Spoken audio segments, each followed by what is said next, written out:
नांदेड येथे बंजारा समाजाला एसटी प्रवर्गात आरक्षण मिळावे या मागणीसाठी सरकारने समिती गठीत केल्याची माहिती आमदार तुषार राठोड यांनी दिली आहे.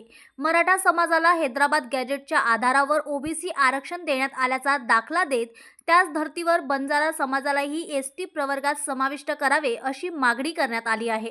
मुख्यमंत्र्यांनी सर्वोच्च न्यायालयाच्या निवृत्त न्यायमूर्तीच्या अध्यक्षतेखाली समिती स्थापन केली असून ही समिती समाजाच्या मागासलेपणाचा अभ्यास करून सरकारला शिफारस करणार आहे. यामुळे बंजारा समाजाच्या अपेक्षा वाढल्या आहेत. बंजारा समाजाला एसटीच्या प्रवर्गात आरक्षण मिळालं पाहिजे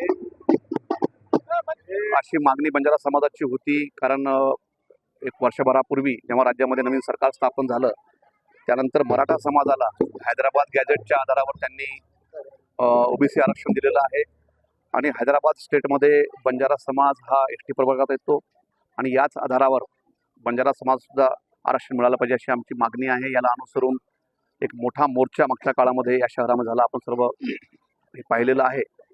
आणि परवाच माननीय मुख्यमंत्र्यांनी आरक्षणाला अनुसरून हायकोर्टाच्या रिटायर्ड न्यायाधीशाची एक समिती गठीत केलेली आहे, जे भविष्य काळामध्ये बंजारा समाजाच्या मागासलेपणाचा अभ्यास करेल आणि सरकारला शिफारसी करेल. ही प्रक्रिया आता सुरू झालेली आहे.